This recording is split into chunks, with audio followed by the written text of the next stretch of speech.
అందరికీ నేను ఈరోజు క్యారెట్ రైస్ చూపించబోతున్నాను. క్యారెట్ రైస్ చాలా హెల్దీ. ఎలా చేయాలో నేను చెప్తాను పక్కా కొలతలతో. మీకు ఏంటంటే ఇక్కడ 1.5 గ్లాస్ రైస్ తీసుకోవాలి అండ్ 2 క్యారెట్స్ తీసుకోవాలి. చాలా బాగుంటుంది క్యారెట్ రైస్. పిల్లలు చాలా మంది క్యారెట్ కూర తినరు, క్యారెట్ కూర వద్దంటారు. ఇలా రైస్ చేస్తే పిల్లలకి హెల్దీగా ఉంటుంది. మీకు ఎలా చేయాలో కరెక్ట్గా చెప్తాను. చాలా ఈజీగా ఉంటుంది. చూడండి ఇప్పుడు నేను ఇక్కడ 1.5 గ్లాస్ రైస్ తీసుకున్నాను కదా, దీన్ని బాగా కడుక్కొని 3 టైమ్స్ కడుక్కొని దీనికి 3 గ్లాసులు వాటర్ పోయాలి. కరెక్ట్గా పోయాలి వాటర్ ఎక్కువైనా కూడా మీకు రైస్ అనేది పొడి పొడిగా రాదు. అందుకని 3 గ్లాసెస్ వాటర్ పోసుకోవాలి. ఇప్పుడు దీనికి 3 గ్లాసులు రైస్ పోసుకున్నాము. తర్వాత దీన్ని ఇంకా కుక్కర్ మూత పెట్టుకొని 3 విజిల్స్ రానివ్వాలి. మెత్తగా అవ్వకూడదు రైస్.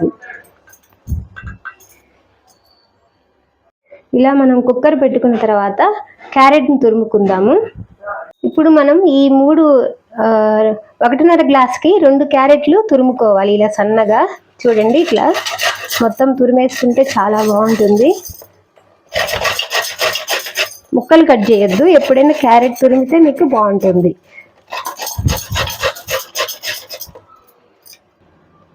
ఇప్పుడు మనం క్యారెట్ని ఇలా తురిమి పెట్టుకున్నాం కదా, తర్వాత ఒక 3 పచ్చిమిరపకాయలు అండ్ కొత్తిమీర కొంచెం ఎక్కువ తీసుకోవాలి, చాలా బాగుంటుంది పైన చల్లితే. అండ్ ఒక ఉల్లిపాయ సన్నగా తరుక్కోవాలి. అండ్ లాస్ట్లో కొంచెం లెమన్ యాడ్ చేసుకోవాలి, బాగుంటుంది. నిమ్మకాయని యాడ్ చేస్తే చాలా బాగుంటుంది. ఇప్పుడు మనం ఇట్లా బాండీ పెట్టుకున్న తర్వాత దీంట్లో ఓన్లీ జీలకర్ర వేసుకోవాలి అంతే. ఆవాలు, మినపప్పు ఏమి వేయకూడదు క్యారెట్ రైస్కి. చాలా ఈజీ అండి. తర్వాత కొంచెం మనం సన్నగా కట్ చేసుకున్న ఆనియన్స్ వేయాలి. చూడండి, ఆనియన్స్ వేసుకోవాలి. ఆనియన్స్ని బాగా ఫ్రై చేసుకున్న తర్వాత పచ్చిమిరపకాయలు కూడా ఒక 3 వేసుకోవాలి. ఎందుకంటే క్యారెట్ రైస్ చాలా తీయగా ఉంటుంది కదా. కొంచెం కారం వేసుకుంటే బాగుంటుంది టేస్టీగా. చూడండి, నూనె కూడా కొంచెం ఒక 3 స్పూన్లు వేసుకోవాలి. మరి నూనె లేకపోయినా కూడా బాగుండదు రైస్. ఇలా బాగా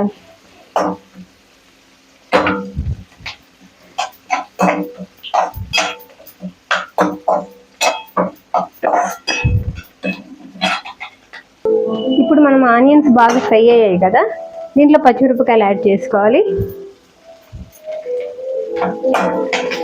చూడండి, పచ్చిమిరపకాయలు యాడ్ చేసుకున్న తర్వాత దీనికి క్యారెట్ కూడా యాడ్ చేసుకోవాలి. మనం తురిమి పెట్టుకున్న క్యారెట్ని ఇట్లా యాడ్ చేసుకోవాలి. చూడండి, ఇలా యాడ్ చేసుకున్న తర్వాత దీన్ని బాగా కలుపుకోవాలి. క్యారెట్ని మరీ ఎక్కువగా కూడా ఫ్రై చేసుకోకూడదు, ఎందుకంటే దీంట్లో ఉన్న పోషకాలన్నీ పోతాయి. అందువల్ల కొంచెం మీడియంగానే. చూడండి, పసుపు కొంచెం యాడ్ చేసుకోవాలి. తర్వాత ఉప్పు కొంచెం యాడ్ చేసుకోవాలి. ఈజీ చాలా. చూడండి, ఉప్పు కొంచెం మన రైస్ తగ్గట్టు ఉప్పు. చూడండి, ఉప్పు యాడ్ చేసుకున్న తర్వాత కారం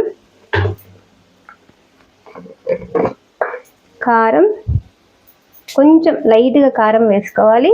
తర్వాత ధనియా పౌడర్ వేసుకోవాలి, ఎందుకంటే జీలకర్ర వేసాం కాబట్టి జీరా పౌడర్ అవసరం లేదు. ధనియా పౌడర్ ఒక 1/2 టేబుల్ స్పూన్ వేసుకోవాలి. చాలా ఈజీ. చూడండి ఎంత బాగుంటుందో. దీన్ని ఇలా కలుపుకోవాలి.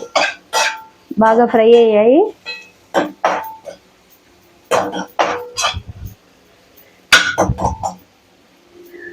ఒక్కోసారి నైట్ టైము ఓపిక లేనప్పుడు ఇట్లా రైస్ లాగా చేసి పెడితే కూడా చాలా బాగుంటుంది. ఇప్పుడు మనం దీంట్లో రైస్ని యాడ్ చేసుకోవాలి. ఇలా రైస్ని యాడ్ చేసుకోవాలి. మనం చేసి పెట్టుకున్న రైస్ని యాడ్ చేసుకోవాలి. చూడండి,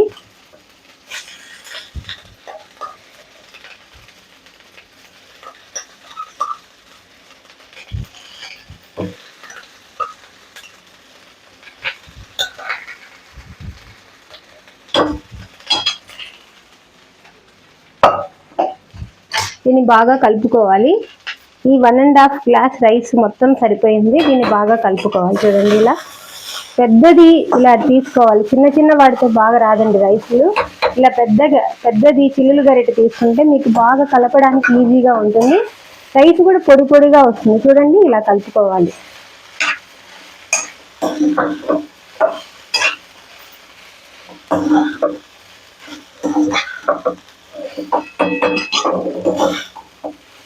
చూడండి ఎంత కలర్ఫుల్గా ఉందో. పిల్లలు చాలా ఇష్టంగా కూడా తింటారు ఇలా ఉంటే.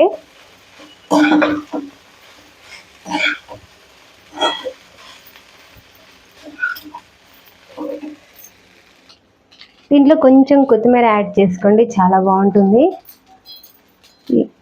మనం స్టవ్ ఆఫ్ చేసి లాస్ట్లో కొంచెం లెమన్ పిండుకోవాలి. వేడి మీద పిండితే మీకు చేదు అనిపిస్తుంది, అందువల్ల లాస్ట్లో లెమన్ పిండుకోవాలి. దీన్ని కలుపుకోవాలి. ఇప్పుడు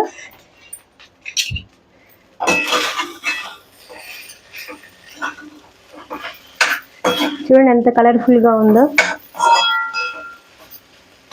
అంతే. ఇది చల్లారిన తర్వాత లెమన్ పిండుకొని సర్వ్ చేసుకుంటే క్యారెట్ రైస్ రెడీ. ఇప్పుడు నేను దీనికి లెమన్ పిండుతున్నాను. చూడండి, లెమన్ పిండేసుకున్నాను.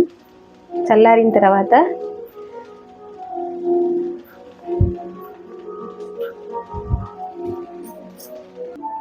నేను ఈ క్యారెట్ రైస్ కాంబినేషన్గా ఉప్పు చెక్కలండి, చాలా బాగుంటాయి పప్పు చెక్కలు.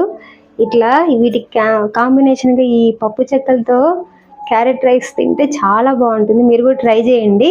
నేను ఇవి ఇంట్లోనే చేశాను, చాలా స్మూత్గా ఉన్నాయి. చూడండి, దీనికి క్యారెట్ రైస్ కాంబినేషన్గా పిల్లలకి ఇలా ఇస్తే తినేస్తారు. Okay, carrot rice ready.